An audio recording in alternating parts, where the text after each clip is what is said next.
Bonjour, Ecorama, émission spéciale présidentielle en partenariat avec le magazine Le Point et en direct sur Boursorama. Il est midi, soyez les bienvenus. Aujourd'hui, votre invité, c'est Xavier Bertrand, le président de la région Hauts-de-France et conseiller spécial de Valérie Pécresse. Bonjour. Bonjour. Merci d'être avec nous. Donc, pour vous interroger à mes côtés, Marc Vigneault de l'Hebdomadaire. L'inflation, un petit mot de l'inflation, vous avez vu, qui accélère. On a eu les chiffres il y a quelques jours en France, 4,5%. C'est mieux qu'ailleurs en Europe, où on est à 7,5% en moyenne. Et on a un gouvernement qui a quand même dépensé. J'avais la ministre Pannier-Runacher qui était là quelques jours qui me disait « Mais attendez, on a mis depuis 6 mois 30 milliards d'euros. Le gouvernement a mis 30 milliards d'euros entre le chèque énergie, le bouclier tarifaire, le gaz, l'indemnité inflation. 30 milliards d'euros, c'est pas une pécadille, c'est beaucoup d'argent. C'est énorme. Est-ce que c'est suffisant? Est-ce que c'est mal employé? Non, le sujet, c'est qu'à un moment donné, si vous avez besoin d'injecter de l'argent dans l'économie pour protéger les Français, pour protéger l'économie, comme ça s'est fait au moment de la crise Covid, c'est une chose. Mais la question, c'est qu'on sait pertinemment que ça fait des années et des années qu'on dépense beaucoup plus que ce que l'on a. Où sont les réformes structurelles depuis 5 ans? C'est ça le fond. Dans la vie, il faut toujours savoir compter. Le budget de la famille, une entreprise, quelle que soit sa taille, mais aussi une collectivité et l'État. Et la vérité, c'est que si on veut rester indépendant, ne pas dépendre de ceux qui nous prêtent, il faut se désendetter. C'est ce que nous voulons faire avec Valérie Pécresse, c'est ce qui n'a pas été fait depuis 5 ans. Mais 30 milliards d'euros, malgré tout, ça reste une réponse significative. L'argent magique n'existe pas. On sait pertinemment qu'il faut rembourser. Là où il y a une hypocrisie de la part des gouvernants actuels, c'est que ceux qui auront à rembourser, ce sont nos enfants. Ça, c'est pas normal. C'est à nous de faire preuve de courage. Mais vous savez ce que je vous dis, parce que ceux qui peuvent nous regarder, je dis oui, d'accord, les politiques disent ça, mais qu'est-ce qu'ils font eux? Dans les régions que nous gérons, les régions, c'est pas non plus une petite collectivité, que ce soit Auvergne-Rhône-Alpes, que ce soit l'Île-de-France, que ce soit les Hauts-de-France, ce sont les 3 régions qui ont le plus réduit leurs dépenses de fonctionnement. Ce qu'on a fait dans des régions, il faut le faire au niveau de l'État. Ça n'a pas été fait depuis 5 ans. Un petit mot encore du pouvoir d'achat. 74% des Français, sondage IFOP pour le JDD, affirment que leur vote sera influencé dimanche par le pouvoir d'achat sur cette question. Est-ce que Valérie Pécresse en fait assez? Est-ce que c'est un axe suffisamment fort de sa campagne? Aujourd'hui, seuls 6% des Français lui font confiance sur cette question, encore une fois, pour améliorer le sort des Français en matière de pouvoir d'achat. Elle est loin derrière Emmanuel Macron, Marine Le Pen, Jean-Luc Mélenchon et même derrière Éric Zemmour. C'est justement l'un des points où ce que nous souhaitons, c'est que dans les derniers jours, on réussisse à montrer que ceux qui sont en colère, notamment par rapport au pouvoir d'achat, doivent vraiment regarder les projets des candidats. Le pouvoir d'achat, vous savez, c'est mon cheval de bataille depuis des années, depuis 2015, où j'avais vu dans la région des Hauts-de-France l'inquiétude de ceux qui travaillent et qui n'arrivent pas à s'en sortir, bien avant la crise des Gilets jaunes. Et dans le projet de Valérie Pécresse, la réponse se fait comment? Pas par des chèques à la veille des élections, ça se fait par le travail. Parce que ne racontons pas d'histoire. Si l'on veut gagner davantage, c'est par le travail qu'on pourra le faire. Et dans le projet de Valérie Pécresse, je ne sais pas si vous aviez l'intention d'y revenir ensuite, mais la baisse des charges salariales. Ah bah justement, il y a une question là-dessus. Moins 3 points de cotisation retraite dès juillet. C'est une façon très clairement de redonner du pouvoir d'achat. C'est du déficit public en plus aussi d'ailleurs, soit dit en passant. Oui, sauf que derrière, celle qui a aujourd'hui 2 fois plus de dépenses en moins que de dépenses nouvelles, c'est Valérie Pécresse et personne d'autre. Je ne vous parle même pas de la foire aux dépenses chez M. Zemmour et chez Mme Le Pen. Non, la seule qui a aujourd'hui un vrai programme de dépenses, c'est Valérie Pécresse. Donc je vais aller jusqu'au bout. Ce qui veut donc dire que les salaires, c'est l'affaire des chefs d'entreprise, ouais, c'est une évidence. Mais derrière, de baisser les charges salariales, c'est l'affaire effectivement de l'État et c'est ce que propose Valérie. Mais est-ce que c'est vraiment crédible? Les Français ont eu un doute à un moment quand Valérie Pécresse est un peu revenue sur ses propos. Elle a dit les salaires augmenteront de 10% et puis elle a dit en plus de l'inflation, et elle a dit la première étape ça sera 3%. Et au-delà de la première étape, on ne comprend pas très bien comment la candidate veut que les salaires augmentent de 10% en plus de l'inflation, c'est-à-dire qu'il va falloir que les entreprises déjà rattrapent l'inflation. On voit bien qu'elles ont du mal à le faire ou en tout cas qu'elles ne le font pas. Alors comment vous les forcez à augmenter augmenter les salaires de 10% au-delà de la première étape cette année? Alors pour vous répondre clairement, même si la question peut sembler compliquée, la réponse est très simple. Les chefs d'entreprise, les salaires, c'est leur affaire et ils savent exactement ce qu'ils doivent faire. Si vous voulez recruter, si vous voulez fidéliser, tout le monde sait bien qu'il faut être au rendez-vous. Et vous me dites, il y a l'inflation. Non, le gap de l'inflation, il se fait maintenant. Donc on ne peut pas dire qu'on ait une inflation depuis 2 ou 3 ans et que les entreprises aient eu ces difficultés. Les entreprises savent exactement en plus qu'elles auront aussi des prix de vente qui vont aussi augmenter du fait de l'inflation. Comment on veut faire? Eh bien avec la baisse des charges, on commence par les charges salariales, les 3 points de retraite, et on va continuer. Et si les entreprises décidaient justement de ne pas augmenter au-delà, dans ces conditions-là, ce que nous voulions mettre en baisse de charge patronale serait en baisse de charge salariale. Est-ce que j'ai été clair? Je ne suis pas sûr. Ça veut dire qu'il y a d'autres baisses de charges qui sont prévues. Ça, ce n'est pas chiffré dans le projet, en tout cas. Bien sûr que si. Ah bah non, dans les 84 milliards, pour l'instant, il y a 7 milliards liés à la première baisse de charges. Et sur les impôts de production, on n'en parle pas? Bien sûr qu'on en parle. Allons, tout est dans le projet. Et celles et ceux qui nous regardent, il suffit de regarder sur le projet de Valérie Pécresse, on est la seule qui s'engage aussi très clairement. La baisse des impôts de production, il y a une nouvelle étape qui est prévue de 10 milliards d'euros. Le même montant qu'a fait le gouvernement d'ailleurs. Pardon? Le même montant qui a déjà été fait. Non, c'est en plus. Oui, mais il y a déjà eu 10 milliards. Mais ce n'est pas suffisant, allons.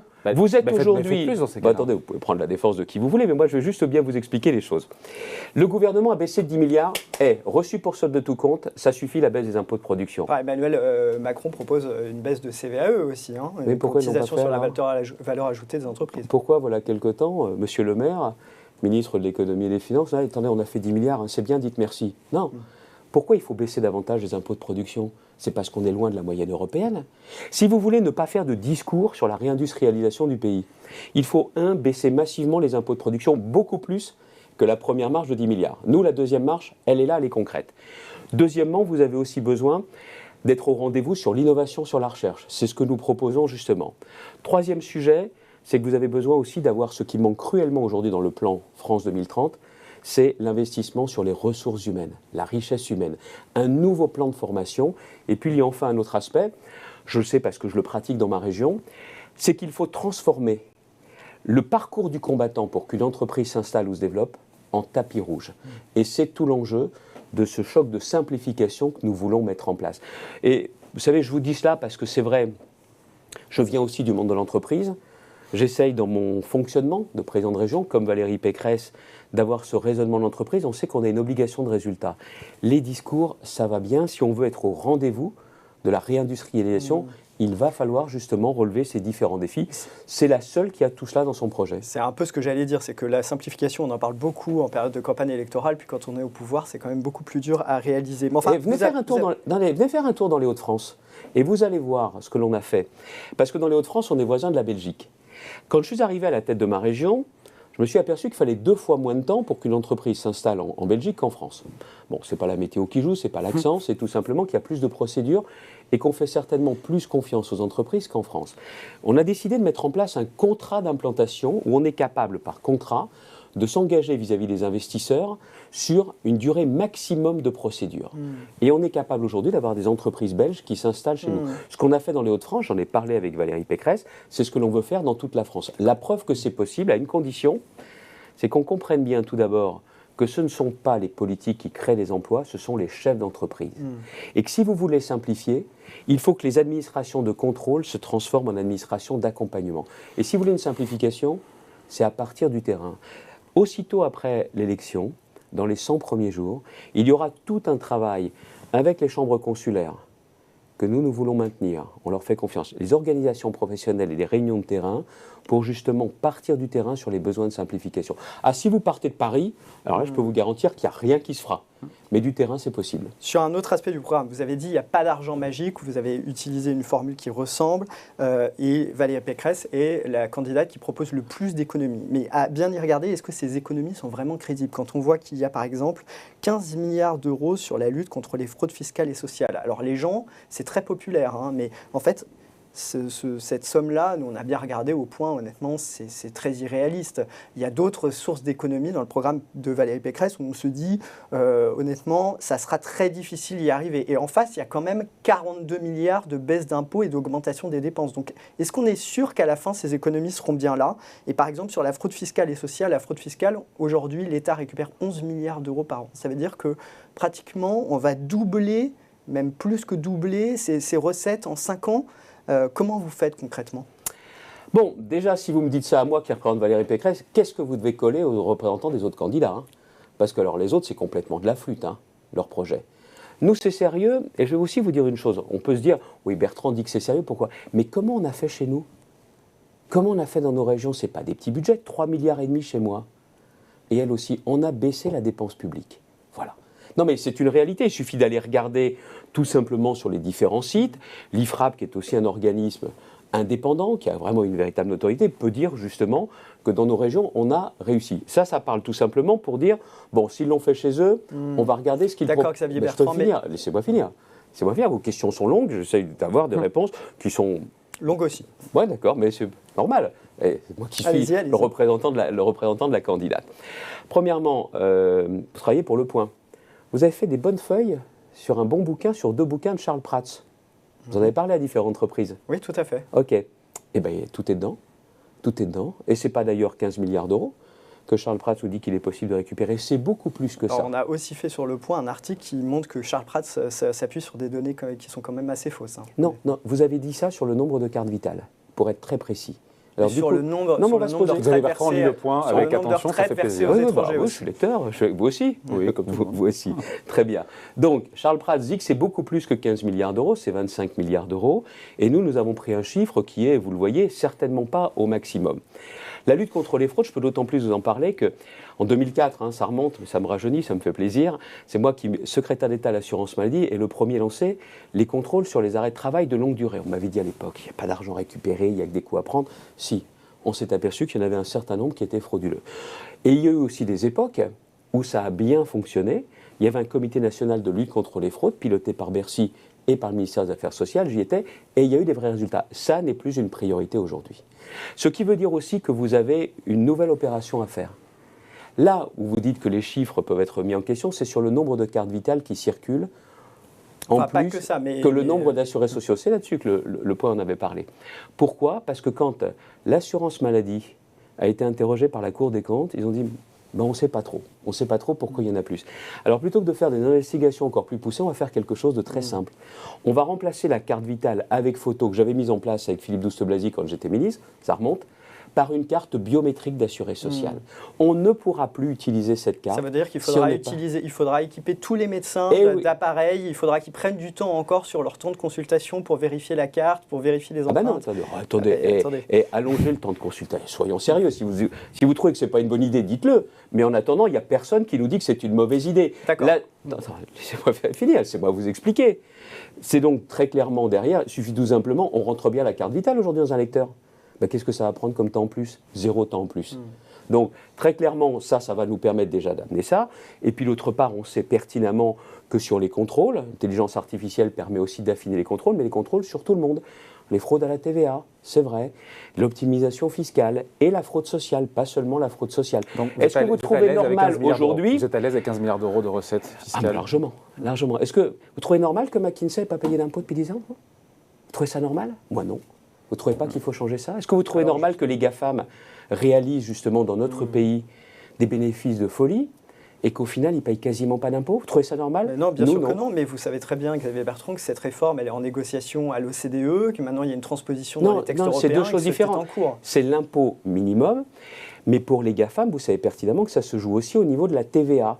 Donc quand on décide de s'attaquer à l'ensemble des fraudes, c'est l'ensemble des fraudes. McKinsey, vous ne l'avez pas relevé, c'est quand même un scandale terrible. C'est-à-dire qu'on a fait travailler un cabinet comme celui-ci, qui est très proche de la Macronie depuis des années et des années, et on n'a même pas regardé si ces gens-là payaient leurs impôts en France. Xavier Bertrand, le directeur de la réforme de l'État sous Nicolas Sarkozy venait de McKinsey. Tous les gouvernements sont proches de McKinsey. En claquant 1 milliard d'euros comme cette année, jamais. Ça vous choque peut-être pas, mais moi ça me choque. Et les Français qui aujourd'hui sont obligés de tout compter, notamment quand ils vont à la pompe à essence, à plus de 2 euros le litre, et quand ils voient que depuis des années et des années, on est capable de donner autant d'argent à des cabinets pour des missions que les représentants de l'État pourraient faire. Pardon, pas que McKinsey, il y a beaucoup de cabinets et des Français les aussi. Les principaux clients de l'État sont des cabinets français, en fait. Oui. Mais paradoxalement, c'est cabinets, qui dont McKinsey, qui ont trusté la plupart de ces contrats. Et d'autre part, il faut voir... 5% des crédits des contrats de cabinets de conseil en 2021, McKinsey. 5%. Mais 1 milliard, ça ne vous choque pas, vous? Si, ça peut être choquant, mais ça peut être choquant. Non, c'est pas que ça peut être, c'est que c'est choquant. Des contrats informatiques, etc. Le gouvernement dit, sous la RGPP, il y avait un recours massif au cabinet de conseil, et ils disent même que les sommes étaient plus élevées. C'est faux. C'est pas vérifiable. Mais attendez, là, vous reprenez exactement les arguments de M. Macron. Je vous donne la contradiction. Non, sur France 3 un dimanche. Et les sénateurs, notamment M. Bazin, le président de la commission d'enquête, et la rapportrice, ont remontré dans leur rapport que ces chiffres étaient faux. Chiffres à l'appui. Il y a cette promesse. Vous voyez qu'il y a des économies à faire. Sur les économies, de sacrées économies. Il y a eu beaucoup de promesses de dépenses, de baisse d'impôts dans cette campagne. C'est l'une des rares, effectivement, qui parle de cette question du quoi qu'il en coûte, de cette dette, d'avoir des comptes bien gérés. Pourquoi elle n'est pas audible là-dessus? C'est la seule qui en parle et on s'en a le sentiment. Parce qu'on voit bien que dans cette campagne, ce qui a beaucoup marqué, c'est qui a pris la contestation et la colère. C'est ça la vraie question. On voit que la contestation, la colère sont très fortes dans cette campagne, sur le pouvoir d'achat, les inquiétudes liées à l'insécurité, à l'impunité dans notre pays. Et sur tous ces sujets, ça a été difficile dans une campagne. Et le monsieur, d'ailleurs, c'est intéressant de voir qu'il y a M. Macron qui est derrière nous, là. On voit son fameux meeting, avec d'ailleurs les images qui étaient diffusées sur France Télévisions, parce qu'il n'a pas voulu participer à l'émission hier. On est quand même dans une situation absolument hallucinante. Elle a eu lieu quand, la campagne? Avec un président qui a retardé au maximum l'entrée en campagne et qui aujourd'hui fait campagne du bout des doigts. Du bout des doigts. Comment voulez-vous qu'il y ait une confrontation? Pourquoi il a refusé les débats? Allez, peut-être pas dans ces cas-là les débats à 12, c'est difficile d'entendre vraiment quelque chose ressortir. Pourquoi il n'a pas accepté de débattre? Comme je l'avais proposé un mois avant, il y avait encore 4 semaines, il y avait 4 candidats qui sont en position d'être au second tour. Pourquoi il a refusé le débat? Parce que son argument, c'est de dire aucun président sortant ne l'a fait avant moi, pourquoi est-ce que moi je le ferais? Attendez, je crois qu'on avait un président qui n'était pas comme les autres, vous vous rappelez? À Georgetown, on doit être en 2017-2018, en bras de chemise avec les étudiants, casser les codes, changer tout, restez pas conventionnel. Et faites ce que je dis ou faites ce que il n'empêche que Marine Le Pen, elle monte. Alors comment ça se fait que Marine Le Pen soit plus audible, notamment sur les questions de pouvoir d'achat, alors que vous disiez que son programme, et a raison pour certains points, n'est pas forcément très bien financé. Mais c'est pas seulement ça. C'est que les extrêmes, pardonnez-moi, les projets ne tiennent pas la route. Le vrai sujet... Est-ce que vous l'avez dit assez, ça? Écoutez, moi je suis engagé dans le combat contre le Front National depuis des années. Dans ma région... Ça a longtemps été ma seule opposition. Aujourd'hui, c'est l'une des principales oppositions. On n'est pas embarrassé par leurs propositions. Hein. Et notamment en matière économique, ceux qui nous écoutent accordent beaucoup d'importance à l'économie. Ce n'est pas les propositions économiques du Front National ou de Mme Le Pen qui risquent de nous donner le moindre espoir. Mais la baisse de la TVA sur les carburants, par exemple, c'est quelque chose que les Français peuvent trouver séduisant. Oui, mais clairement, c'est ce que nous disons nous. C'est qu'à chaque fois qu'il y a une augmentation du prix du pétrole, en France, il y a une double peine. C'est que la TVA s'applique sur l'augmentation du prix du pétrole, mais la TVA s'applique aussi sur la TICPE. C'est pas normal, nous avons proposé, c'est Valérie Pécresse qui l'a proposé, qu'à chaque fois qu'il y a une telle augmentation, il y ait une opération vérité et qu'on rende tout l'argent du surplus des taxes aux Français. Et si je peux me permettre, nous avons été les premiers à dire que les 15 centimes, là on ne sait pas comment ils étaient sortis. Les 15 centimes de rabais... Au final sont 18. Pardon? Au final sont 18. Pourquoi? Parce que c'est nous qui avons dit que le compte n'y était pas. Parce que c'est non seulement une mesure qui s'est appliquée au 1er avril, alors que ça aurait pu commencer tout de suite, rappelez-vous. Le gouvernement a dit que c'était la TVA, qu'il fallait rajouter la TVA sur les 15 centimes. Pourquoi ils ne l'ont pas dit au début? Non, ne vous inquiétez pas que pour tous ces trucs-là, ils savent compter. De toute façon, eux, ils ont une calculette à la place de la tête, une calculette à la place du cœur. Ce sont des cyniques. Et ils ne font les choses que pour les élections. C'est ça aussi le vrai problème. Alors, Xavier Bertrand, j'aurais juste finir ma phrase. C'est là où est le risque. Rappelez-vous cette crise des Gilets jaunes. Le gouvernement n'a pas compris qu'en augmentant justement les taxes, beaucoup de Français, je le vois dans ma région. Dans ma région, j'ai des gens qui sont dans des métropoles, qui habitent dans les métropoles, qui travaillent dans les métropoles. Il y a le métro, dans d'autres il y a le tramway, il y a le bus. Mais quand vous habitez en milieu rural et que vous avez besoin de votre voiture, votre métro c'est la voiture. L'augmentation des taxes, elle pèse sur le pouvoir d'achat comme on n'imagine pas. Aujourd'hui, personne ne s'étonne qu'on soit à plus de 2 € le litre, que le diesel est passé au-dessus du prix du sans-plomb, alors qu'on nous avait dit à l'époque, le diesel, allez-y, ça coûte moins cher. C'est là qu'est la colère. Et ce qui est important dans cette dernière ligne droite, c'est de montrer justement que dans notre projet, il y a les réponses à cette colère. Alors dans votre projet, il y a aussi une mesure forte, c'est le report de l'âge légal de la retraite à 65 ans. C'est quelque chose qui est sans doute nécessaire, mais que les Français ont du mal à comprendre, surtout ceux qui ont commencé à travailler tôt, qui aujourd'hui peuvent partir beaucoup plus tôt avec leur nombre d'années de cotisation. Est-ce que c'est vraiment juste de faire travailler jusqu'à 65 ans quelqu'un qui a commencé à travailler tôt ou qui a eu une carrière pénible? 70% des Français sont opposés au report. C'est pour ça qu'il faut voter pour Valérie Pécresse, parce que ce projet, en ce qui la concerne et elle seule, allie le courage et la justice. Vous avez raison. Une réforme des retraites, c'est quelque chose qui touche personnellement parce que ça change les habitudes de vie. Ça change les habitudes de vie. Et si vous voulez faire passer une telle réforme, il faut de la justice. Là, encore une fois, on peut se dire, oui, il parle de justice, mais pourquoi Pécresse en fera preuve? Parce que c'est dans l'ADN de la droite républicaine et du centre, que de marier courage et justice pour les réformes des retraites. D'ailleurs, si vous voulez savoir qui a fait des réformes des retraites en France, cherchez pas loin. La gauche a fait des rapports, des livres blancs, rien du tout. Macron a dit, je vais vous faire une réforme des retraites, il a mis à nouveau le bazar après les gilets jaunes dans tout le pays, il a retiré sa réforme. Nous, on peut le faire parce que vous prenez notamment 2003. En 2003, vous vous rappelez, on passe sur le même nombre d'années de cotisation publique et privée. C'est pas facile à l'époque. Il y a du monde dans la rue, tout ça. Sauf que c'est nous qui mettons en place le dispositif carrière longue. Ceux qui avaient commencé à travailler à 14 ans, à 15 ans, à 16 ans, partaient plus tôt. C'est nous qui l'avons fait. Ceux qui l'ont fait sont quand même les plus crédibles pour être ceux qui sont capables de mettre en place de la justice, parce que c'est vrai que celui qui est usé physiquement par son travail, il doit partir plus tôt. C'est ce qu'il y a toujours eu dans les réformes de la droite et c'est ce qu'il y aura dans la réforme de Valérie Pécresse. Et on est les seuls à donner cette garantie de justice. Et vous ajoutez aussi sur la justice autre chose, c'est les pensions de réversion, elles doivent augmenter. Elles doivent augmenter, c'est ce que nous proposons, 54 à 75%, qui seront financés par le report de l'âge légal. Ça se fera progressivement, mais nous, on mettra la justice justement dedans. J'en parlais il y a quelques jours avec Laurent Berger, qui était à votre place, le secrétaire général de la CFDT. Il me dit non, la situation financière du régime des retraites ne plaide pas, ne justifie pas de prendre en urgence, en tout cas, des mesures paramétriques fortes. Parce qu'il me dit, vous savez quel est le niveau de déficit du système des retraites en 2021? Vous connaissez ces chiffres? On ne parle pas de 2021. On parle de 3 milliards et quelques. Non, attendez. 2,6 milliards pour être précis. Je ne vous parle pas de 2021. Je vous parle des années qui viennent. Il n'y a pas d'urgence non plus. Ah mais attendez, mais ça se fait que progressivement. Vous n'allez pas passer du 1er mai 2022 au 1er janvier 2023 à 65 ans. Ça ne s'est jamais passé comme ça. C'est progressivement, parce qu'il faut aussi respecter les modes de vie, les prévisions de vie des uns et des autres. Ça se fait progressivement. Mais le rôle du politique, c'est quoi? C'est d'anticiper. Gouverner, c'est prévoir. Et en plus, regardez bien les choses. Sur les retraites, vous n'avez pas 36 solutions, hein. À moins de découvrir des mines d'or. C'est soit on baisse les pensions, soit on augmente les cotisations, soit on travaille plus longtemps. Voilà. Donc on baisse le. Il faudrait poser cette question aux Français d'ailleurs, en leur expliquant qu'il y a 3 solutions possibles. Mais ils le savent. Le vrai sujet, c'est qu'il n'y a pas eu non plus dans cette campagne la pédagogie.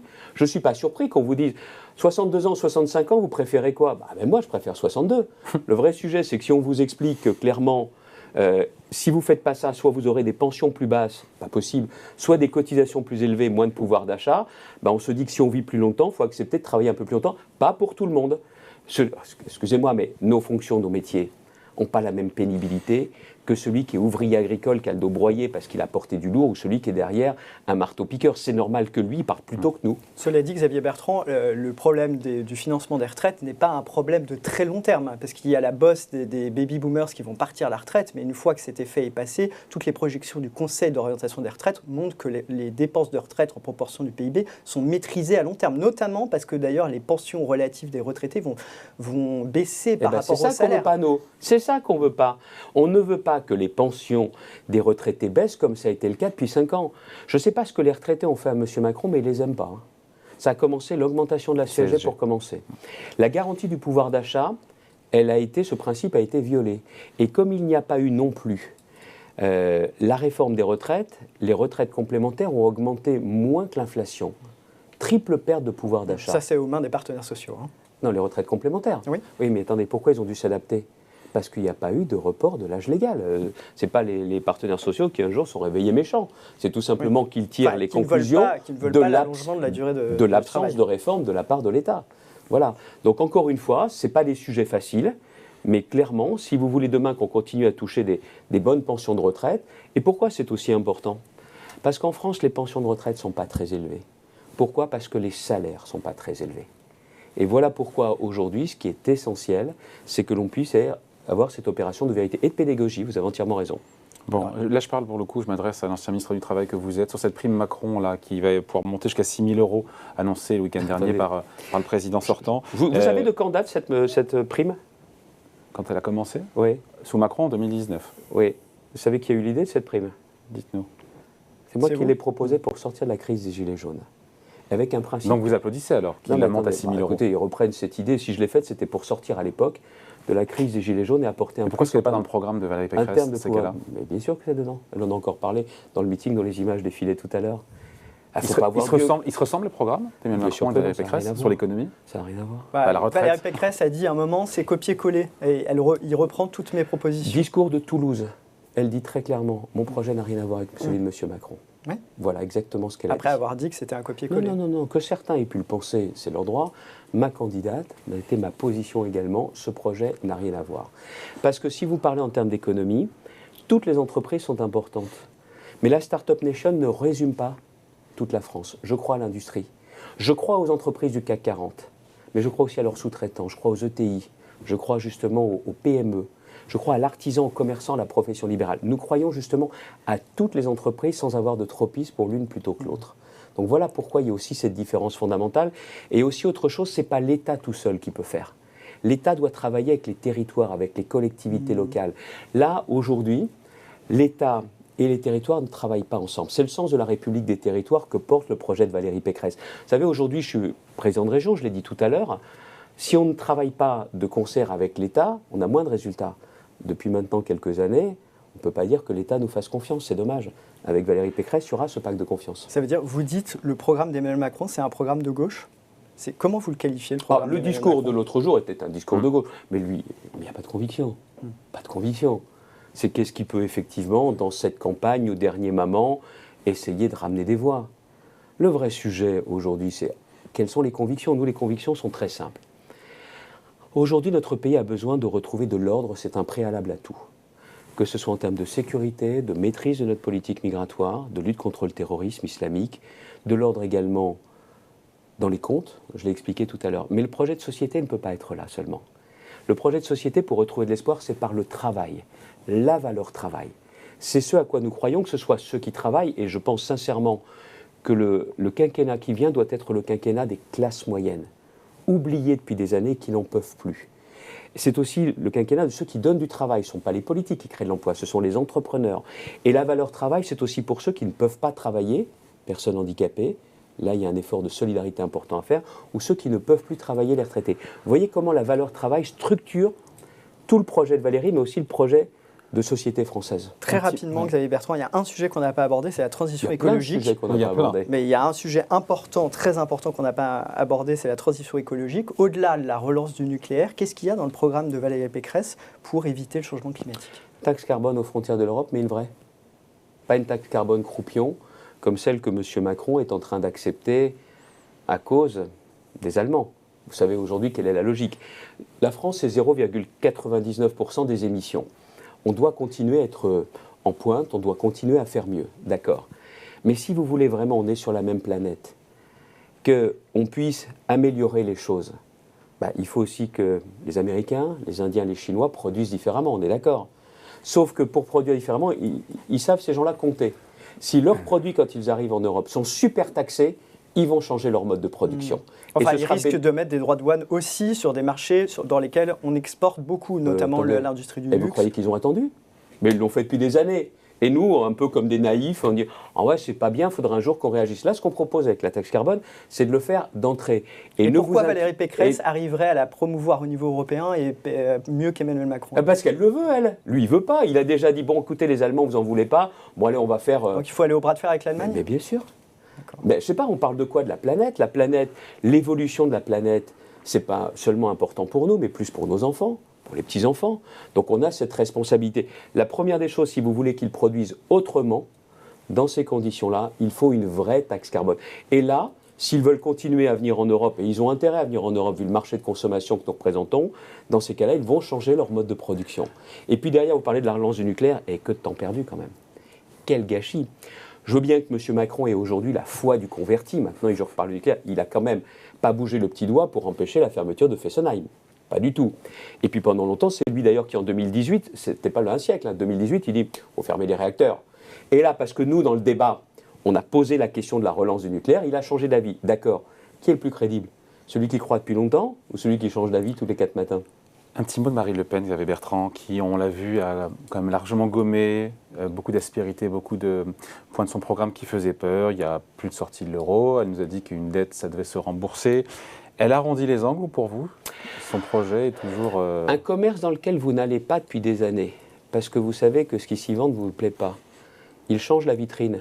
Vous rentrez quand même dans le commerce? Donc c'est juste la façade qui a été ripollinée? Évidemment. Ça veut dire que c'est toujours un programme d'extrême droite? Évidemment. Et qui ne tient pas la route. Donc ça veut dire, qu'est-ce que vous ferez? Non mais économiquement, il est quoi économiquement? Quel effet il aurait? Mais c'est tout simplement un affaiblissement d'un pays comme le nôtre.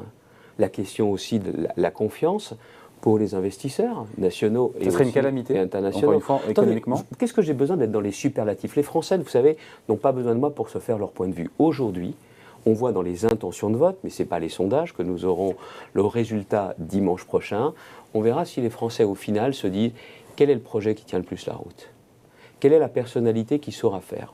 Qui aura une équipe derrière? Prenez notamment Madame Le Pen. Qui on a autour d'elle, là? À faire une équipe avec qui? M. Bardella, M. Bardella, M. Bardella, M. Bardella, M. Bardella? Nous, il y a une véritable équipe autour. Et puis après, il y a aussi autre chose quand on a un projet. Il faut avoir une majorité parlementaire pour mettre en place. Valérie Pécresse, c'est la seule qui aura, entre les Républicains et l'UDI, une vraie majorité parlementaire.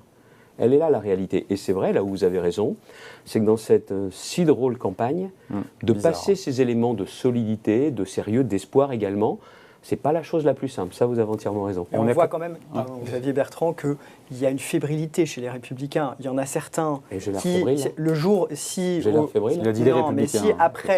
Mais si après le premier tour, Valérie Pécresse n'est pas qualifiée, quand même, tout le monde sait très bien qu'il y a une discussion interne au parti pour savoir ceux qui rejoindraient éventuellement Emmanuel Macron et ceux qui iraient plutôt vers...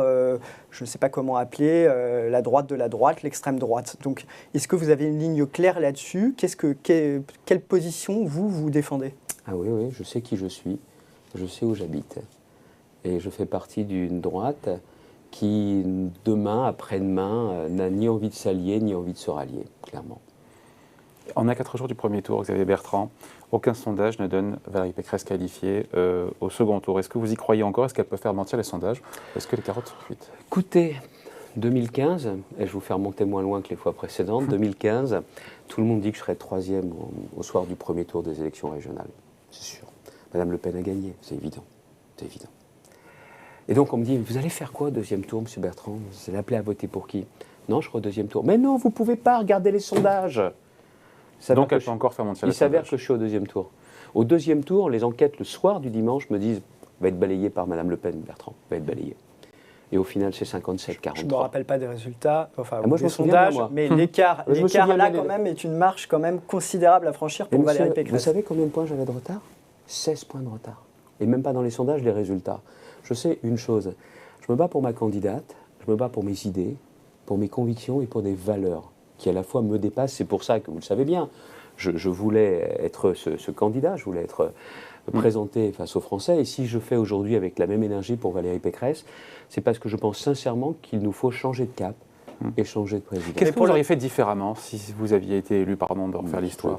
Si je n'étais pas là, on ne saura jamais. Vous auriez plus axé sur le pouvoir d'achat, sur le social? On ne saura jamais. Si je fais campagne de cette façon, c'est aussi parce que les idées auxquelles je crois, le travail, les territoires, je les retrouve dans le projet de Valérie. Pourquoi c'est aussi dur dans les sondages pour Valérie Pécresse? Parce qu'il n'y a pas eu de campagne, mais vous le savez bien, il n'y a pas eu de campagne. Il n'y a pas eu de campagne. Quand vous voyez aujourd'hui sur quoi s'est focalisée la campagne, j'étais l'autre jour, je faisais une réunion de proximité avec Damien Abad et plusieurs dizaines de chefs d'entreprise. J'aurais dit, autorité, travail, territoire, de quoi voulez-vous que l'on parle? On n'a parlé que de travail, que d'entrepreneuriat. On me disait, comment on fait pour que nos ouvriers, on puisse leur donner la possibilité de mieux s'en sortir, de mieux s'en sortir. La question des charges, le recrutement, l'orientation, l'apprentissage. Puis à la fin, il y en a un qui me dit, ah, quand même, ça fait du bien. Ah, on n'a pas seulement parlé justement de sécurité, d'immigration, tout est important. Mais je reste persuadé que le sujet clé pour nos concitoyens, ce n'est pas seulement qui est capable de gérer les crises, qui est capable de les aider dans leur quotidien et de faire des projets d'avenir. La question d'une présidentielle, c'est le rendez-vous de l'espoir. Ce que les Français ne veulent pas, c'est entendre que leurs enfants vivront moins bien qu'eux et que c'est une fatalité. Qu'est-ce qui serait pire pour la France, 5 ans de plus pour Emmanuel Macron ou 5 ans de mandat de Marine Le Pen? Bon, il y a aussi une autre façon de voir les choses. Qu'est-ce qu'il y a de mieux? C'est l'élection de Pécresse. Oui, mais sur cette hypothèse-là. Oui, je vous ai répondu.